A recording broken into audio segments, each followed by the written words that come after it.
Hello नमस्कार दोस्तों, स्वागत है आप सभी का एक और न्यू क्लास में।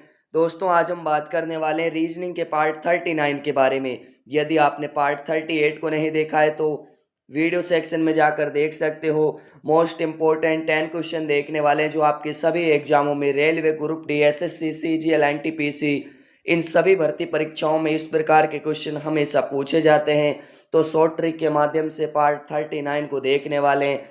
तो दोस्तों चलिए पहला ही क्वेश्चन देख लेते हैं। पहला ही प्रश्न आपसे क्या पूछा है, लुप्त संख्या ज्ञात करें। यहाँ पर आपको 11 का संबंध जिस प्रकार 14 से दिया हुआ है, 14 का संबंध आपको 19 से दिया हुआ है, 19 का संबंध आपको 26 से दिया हुआ है, 26 का संबंध आपको यहाँ पर 35 से दिया हुआ है। उसी प्रकार 35 का संबंध आप सभी को बताना है कि क्वेश्चन मार्क के स्थान पर कौन सी संख्या आएगी। तो यहाँ पर यदि हम 11 में +3 करेंगे, 11 में यहाँ पर +3 करेंगे, यहाँ पर +3 करेंगे तो आपका यहाँ पर क्या हो जाएगा, 14 हो जाएगा। उसके बाद 14 में यदि हम +5 करेंगे, यहाँ पर 14 में यदि हम +5 करेंगे तो यहाँ पर आपका साथियों 19 हो जाएगा। उसी प्रकार 19 में यहाँ पर +7 करेंगे, यहाँ पर +7 करेंगे तो आपका यहाँ पर क्या हो जाएगा, 26 हो जाएगा। उसी प्रकार 26 में यदि हम +9 करेंगे, 26 में क्या करेंगे, +9 करेंगे तो हमारा यहाँ पर क्या हो जाएगा, 35 हो जाएगा। अब यहाँ पर 3 से 5 हुआ, +2 हुआ, 5 से 7 +2।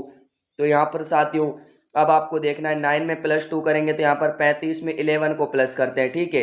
35 में 11 को प्लस करेंगे तो यहाँ पर आपका क्या हो जाएगा साथियों, 46 हो जाएगा क्वेश्चन मार्क के स्थान पर। तो 46 को देखते हैं किस ऑप्शन में है, यानी कि ऑप्शन बी आपका बिल्कुल राइट आंसर हो जाएगा। तो दोस्तों मैं उम्मीद करता हूँ इस क्वेश्चन को भी आप समझ गए होंगे। बढ़ें अगले क्वेश्चन की ओर। अगला क्वेश्चन आपसे क्या पूछा है साथियों, अगला क्वेश्चन पूछा है दिए गए प्रश्न में संबंधित संख्या ज्ञात कीजिए। आपको जिस प्रकार 459 का संबंध 554 से दिया हुआ है, उसी प्रकार 387 का संबंध आप सभी को क्वेश्चन मार्क के स्थान पर बताना है, ठीक है। तो यहाँ पर आपको ये क्वेश्चन थोड़ा साथियों लेवल वाला लग रहा होगा, ठीक है। बाकी सभी क्वेश्चन आपके साथियों बिल्कुल टॉप इम्पोर्टेंट है, लेकिन यहाँ पर आपको बड़ी संख्या दिख रही है तो आपको ये लग रहा होगा कि ये क्वेश्चन थोड़ा हार्ड है, लेकिन ये क्वेश्चन इस सेशन का इम्पोर्टेंट और सरल क्वेश्चन है, ठीक है। तो इस प्रकार के क्वेश्चन को आपको किस प्रकार करना है वो मैं आपको बता देता हूँ, ठीक है। तो यहाँ पर आपको बड़ी संख्या दी हुई है, उससे यहाँ पर बड़ी संख्या दी हुई है, यहाँ पर भी आपको बड़ी संख्या। तो यहाँ पर 459 यहाँ पर दिया हुआ है। उसी प्रकार आपको 459 को यहाँ पर साथियों 954 लिखा है, यानी कि इसको साथियों मल्टीप्लाई किया है, आगे पीछे किया है, ठीक है। तो 9 आपका यहाँ पर आ जाएगा, 9 के बाद 5 आपका साथियों बीच में ही रहेगा, उसके बाद 4 आपका इधर आ जाएगा। तो 954 हो गया, 954। तो 954 यहाँ पर आपको दिया हुआ है। उसी प्रकार आपको करना है 387 का, तो 387 यहाँ पर दिया हुआ है। उसी प्रकार 7 को यहाँ पर ले आएंगे। 7 आपका इसमें दिख रहा है, इसमें नहीं दिख रहा है। फर्स्ट में 7 आएगा, इसमें नहीं दिख रहा है, इसमें भी आपका दिख रहा है, लेकिन इसमें 0 नहीं दिख रहे हैं, तो ये भी नहीं होगा, ठीक है। ये सबसे सरल और शानदार ट्रिक है। इस ट्रिक के माध्यम से 1 मिनट में आप क्वेश्चन को सॉल्व कर सकते हो। तो राइट आंसर क्या हो जाएगा, ऑप्शन बी। तो दोस्तों मैं उम्मीद करता हूँ इस क्वेश्चन को भी आप समझ गए होंगे। बढ़ते हैं अगले क्वेश्चन की ओर। अगला क्वेश्चन आपसे क्या पूछा है साथियों, नीचे दिए गए प्रश्न में संबंधित शब्द को चुनिए। यहाँ पर खुद से बनाने का कोशिश करिएगा और 10 क्वेश्चन से आपने कितने क्वेश्चन राइट किए वीडियो के लास्ट में कमेंट में ज़रूर बताना। और इस चैनल पर पहली बार आए हो तो चैनल को सब्सक्राइब कर लेना और बेल आइकन घंटी बिल्कुल प्रेस करना मत भूलना। तो दोस्तों यहाँ पर आपको जिस प्रकार जुड़ना का संबंध तोड़ना से दिया हुआ है, उसी प्रकार विवाह का संबंध आपको बताना है। तो जुड़ना का तोड़ना ये आपका क्या हो जाएगा साथियों, विपरीत हो जाएगा, ठीक है। क्या हो जाएगा यहाँ पर आपका, विपरीत हो जाएगा। तो उसके बाद यहाँ पर विवाह का विपरीत आपका क्या होगा, यहाँ पर भी विपरीत लिख देते हैं, ठीक है। यहाँ पर भी विपरीत लिख देते हैं। तो विवाह का विपरीत आपका क्या हो जाएगा साथियों, तलाक हो जाएगा। तो ऑप्शन सी क्या हो जाएगा आप सभी का, बिल्कुल राइट आंसर हो जाएगा। तो दोस्तों मैं उम्मीद करता हूँ इस क्वेश्चन को भी आप समझ गए होंगे। बढ़ते हैं अगले क्वेश्चन की ओर। अगला क्वेश्चन आपसे क्या पूछा है साथियों, कौन सा शब्द अन्य शब्दों से अलग है। यहाँ पर आपको पेंसिल दिया हुआ है, पेपर दिया हुआ है, क्रेयॉन दिया हुआ है और पेन दिया हुआ है, ठीक है। इनमें से आपको अलग को बताना है साथियों, कौन सी आकृति जो इसमें कौन सा शब्द इसमें अलग है इससे, ठीक है। तो 4 ऑप्शनों में से आपको कौन सा शब्द अलग नजर आ रहा है साथियों, पेंसिल, आपके यहाँ पर पेंसिल, पेन और यहाँ पर आपके क्रेयॉन। तो ये क्या है साथियों, ये रंग या लिखने संबंधी कार्य करते हैं, ठीक है। तो यहाँ पर लिख देते हैं लिखने संबंधी कार्य करते हैं, लिखने का काम करते हैं, ठीक है। तो उसी प्रकार आपका साथियों ये तीनों एक प्रकार समान हो जाएंगे, तो आपका विपरीत क्या हो जाएगा, पेपर आपका विपरीत हो जाएगा। तो दोस्तों मैं उम्मीद करता हूँ इस क्वेश्चन को भी आप समझ गए होंगे। बढ़ते हैं अगले क्वेश्चन की ओर। अगला क्वेश्चन आपसे क्या पूछा है साथियों, निम्नलिखित में से कौन सा वैन आरेख राजस्थान, भारत और एशिया के बीच संबंध को सबसे अच्छा दर्शाता है। तो यहाँ पर आपको भारत, एशिया और राजस्थान दिया हुआ है, ठीक है। तो इनमें से आपको बताना है कि कौन सा जो वैन डायग्राम है बिल्कुल परफेक्ट बनेगा। तो यहाँ पर आपको सबसे बड़ा यहाँ पर क्या दिख रहा है, कॉमन क्या दिख रहा है, एशिया महाद्वीप। तो यहाँ पर एशिया को रख लेते हैं, ठीक है। ये आपका क्या हो जाएगा साथियों, एशिया हो जाएगा। इसमें आपका साथियों एशिया ए लिख देते हैं, ठीक है। ये आपका क्या हो जाएगा, एशिया हो जाएगा। उसके बाद आपके साथियों एशिया महाद्वीप के अंदर आपका क्या हो जाता है, भारत आ जाएगा।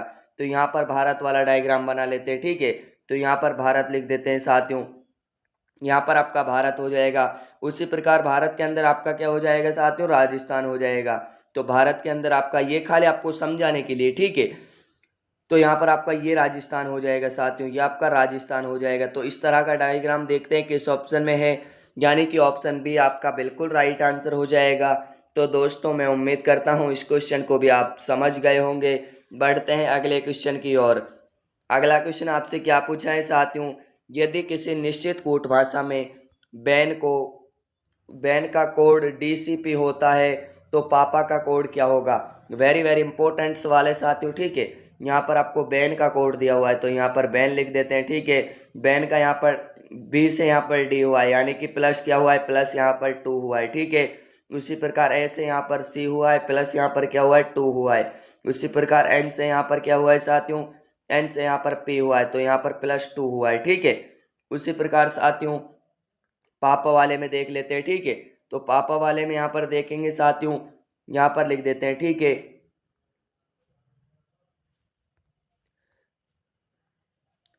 तो यहाँ पर देखेंगे साथियों पी से +2 करेंगे तो यहाँ पर क्या हो जाएगा, आर हो जाएगा, ठीक है। +2 करने पर यहाँ पर आपका क्या हो जाएगा, आर हो जाएगा। ऐसे आपका +2 करने पर साथियों क्या हो जाएगा, सी हो जाएगा। उसी प्रकार यहाँ पर आर सी इसमें दिया हुआ है, आर सी इसमें नहीं है, इसमें नहीं है, इसमें नहीं है। तो आर सी इसका राइट आंसर हो जाएगा, ठीक है। क्या राइट आंसर हो जाएगा, आर सी।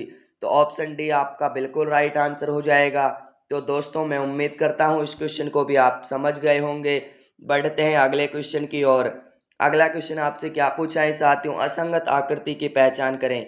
यहाँ पर आपको 4 आकृतियां दी हुई है, इनमें से आपको बताना है कि 3 एक प्रकार से समान है लेकिन चौथी अलग है, ठीक है। तो यहाँ पर आपको क्या करना है साथियों, यहाँ पर आप देख सकते हो, यहाँ पर सही का निशान, यहाँ पर बिंदु, सही का निशान, बिंदु, ठीक है। यहाँ पर सही का निशान, बिंदु, सही का निशान, बिंदु। यहाँ पर आपके सही का निशान, बिंदु, बिंदु, सही का निशान, यहाँ पर आपके बिंदु दिए हुए हैं, ठीक है। तो इसमें आपको एक बात नजर आ रही होगी साथियों, सबसे कॉमन बात है जिससे कि आप राइट आंसर का पता लगा सकते हो, ठीक है। तो यहाँ पर आपको साथियों क्या दिया हुआ है, यहाँ पर आपको ये जो आपके दोनों ये आपके सीध में दिए हुए हैं, ठीक है। एक दूसरे के सामने यहाँ पर दिए हुए हैं, एक या दो, उससे कोई लेना देना नहीं, एक हो या दो हो, ठीक है। उससे आपको कोई लेना देना नहीं। तो ये भी आपके सामने नजर आ रहे हैं साथियों, ठीक है। तो ये भी आपके यहाँ पर सामने नजर आ रहे हैं। तो लेकिन यहाँ पर देखते हैं, यहाँ पर तो इसकी सामने कोई आपके बिंदु नहीं है। तो यहाँ पर आपको साथियों और दूसरा ट्रिक के माध्यम से अभी आप इसको कर सकते हो। यहाँ पर बिंदु के बाद यहाँ पर क्या आ रहा है साथियों, सही का निशान आ रहा है। यहाँ पर बिंदु के बाद सही का निशान आ रहा है, लेकिन सही के बाद बिंदु का निशान नहीं आ रहा है। यहाँ पर आपके सही का निशान आ रहा है। तो ऑप्शन क्या हो जाएगा आप सभी का, ऑप्शन डी आपका बिल्कुल राइट आंसर हो जाएगा। तो दोस्तों मैं उम्मीद करता हूँ इस क्वेश्चन को भी आप समझ गए होंगे। बढ़ते हैं अगले क्वेश्चन की ओर। अगला यहाँ पर आपसे क्या पूछा है साथियों, नीचे दिए गए शब्दों को पद क्रम के अनुभव के अनुक्रम में व्यवस्थित करें, यानी यहाँ पर छोटे से बड़े के रूप में इसको व्यवस्थित करना है, ठीक है। तो सबसे पहले आपके साथ यहाँ पर क्या दिया हुआ है, सर्वोच्च न्यायालय, उच्च न्यायालय, ग्राम पंचायत या फिर जिला पंचायत या फिर तालुका पंचायत। तो सबसे पहले आपका यहाँ पर सबसे छोटा क्या हो जाएगा साथियों, ग्राम पंचायत। ग्राम पंचायत 3 पे दिया हुआ है। उसके बाद आपका क्या हो जाएगा, तालुका पंचायत हो जाएगा, ठीक है। तालुका पंचायत आपको साथियों 5 पे दिया हुआ है। उसके बाद आपका क्या हो जाएगा, जिला पंचायत हो जाएगा। तो जिला पंचायत आपका 4 पर दिया हुआ है। उसके बाद आपका साथियों जिला पंचायत के बाद आपका क्या हो जाएगा, उच्च न्यायालय हो जाएगा, ठीक है। उच्च न्यायालय आपका 2 पर दिया हुआ है। उसके बाद आपका हो जाएगा साथियों सर्वोच्च न्यायालय। तो यहाँ पर आपको देखते हैं 35,421 किस ऑप्शन में दिया हुआ है, यानी कि ऑप्शन बी आपका बिल्कुल राइट आंसर हो जाएगा। तो दोस्तों मैं उम्मीद करता हूँ इस क्वेश्चन को भी आप समझ गए होंगे। बढ़ते हैं अगले क्वेश्चन की ओर। अगला क्वेश्चन आपसे क्या पूछा है साथियों, कथनों को पढ़ें और दिए गए विकल्पों में से निष्कर्ष को चुनें। यहाँ पर आपको कथन को पढ़ने के बाद निष्कर्ष के अनुसार आपको आंसर देना है, ठीक है। कथन के अनुसार डायग्राम बनाएंगे, निष्कर्ष के अनुसार क्वेश्चन को सॉल्व करेंगे। तो यहाँ पर प्रत्येक मंत्री एक छात्र है, यहाँ पर क्या हो जाएगा साथियों, मंत्री हो जाएगा, ठीक है। यहाँ पर आपका क्या हो जाएगा, मंत्री। प्रत्येक मंत्री क्या है, एक छात्र है, यहाँ पर आपका क्या हो जाएगा, छात्र हो जाएगा साथियों। तो उसके बाद यहाँ पर देख लेते हैं छात्र, प्रत्येक छात्र अनुभवहीन है। तो प्रत्येक छात्र यहाँ पर आपको क्या दिया हुआ है साथियों, अनुभवहीन दिया हुआ है। तो यहाँ पर अनुभवहीन लिख देते हैं, ठीक है। यहाँ पर आपका क्या हो जाएगा साथियों, अनुभवहीन हो जाएगा। तो उसके बाद अब निष्कर्ष को यहाँ पर पढ़ते हैं, प्रत्येक मंत्री अनुभवहीन है। प्रत्येक मंत्री अनुभवहीन है, नहीं है, तो ये आपका गलत हो जाएगा, ठीक है। कुछ अनुभवहीन लोग छात्र हैं, अनुभवहीन लोग छात्र तो हैं, बिल्कुल सही बात है साथियों। तो इसका राइट आंसर क्या बनेगा, सिर्फ निष्कर्ष टू सहमत है, ठीक है। कौन सा वाला, दूसरा वाला निष्कर्ष आपका सहमत है, तो बी ऑप्शन आपका बिल्कुल राइट आंसर हो जाएगा। तो दोस्तों मैं उम्मीद करता हूँ इस क्वेश्चन को भी आप समझ गए होंगे। बढ़ते हैं अगले क्वेश्चन की ओर। अगला क्वेश्चन आपसे क्या पूछा है, लुप्त संख्या ज्ञात करें। यहाँ पर आपको साथियों एक आकृति दिया हुआ है, ठीक है। इसमें आपको यहाँ पर संख्याएं दी हुई, इनमें से आपको बताना है कि साथियों क्वेश्चन मार्क के स्थान पर कौन सी संख्या आएगी। उसी प्रकार यहाँ पर देख लेते हैं क्वेश्चन मार्क, या तो आपका क्वेश्चन इस तरह ज्ञात होगा या आपका साथियों इस तरह ज्ञात होगा। तो यहाँ पर क्वेश्चन मार्क कहाँ पर दिया हुआ है, यहाँ पर दिया हुआ है, यानी आपका ये इस तरह ज्ञात होगा, ठीक है। तो इसमें आपको साथियों 58 किस प्रकार आया है, 12 किस प्रकार आया है। तो यहाँ पर आपको करना क्या है साथियों, एक ही संख्या का आपको यहाँ पर देख लेना है, और जो यहाँ पर आपको ये संख्या है इनसे आपको कोई लेना देना नहीं है, ठीक है। ये अपनी जगह स्थित हैं, बिल्कुल आपको इनको नहीं छेड़ना है। तो यदि हम 29 मल्टीप्लाई 2 करेंगे, 29 मल्टीप्लाई 2 करेंगे, तो यहाँ पर आपका क्या हो जाएगा, 58 हो जाएगा। उसी प्रकार 12 मल्टीप्लाई 2 करेंगे, तो यहाँ पर आपका क्या हो जाएगा साथियों, 12 मल्टीप्लाई 2 नहीं, यहाँ पर आपको 6 मल्टीप्लाई, यहाँ पर 12 तो आपको लाना है, जिस प्रकार 29 से 58 है। यहाँ पर 6 मल्टीप्लाई यहाँ पर 2 करेंगे, तो यहाँ पर आपका क्या हो जाएगा, 12 हो जाएगा। उसी प्रकार 11 मल्टीप्लाई 2 करेंगे, 11 मल्टीप्लाई 2 करेंगे, तो यहाँ पर आपका क्या हो जाएगा, 22 हो जाएगा। तो दोस्तों 22 को देखते हैं किस ऑप्शन में है, यानी कि ऑप्शन आपका डी बिल्कुल राइट आंसर हो जाएगा। तो दोस्तों मैं उम्मीद करता हूँ इस क्वेश्चन को भी आप समझ गए होंगे। ये क्लास आपको पसंद आई हो, क्लास को लाइक करना, चैनल पर नए हो चैनल को सब्सक्राइब करना। मिलते हैं एक और न्यू पार्ट में, तब तक के लिए सभी साथियों को जय हिंद, जय भारत।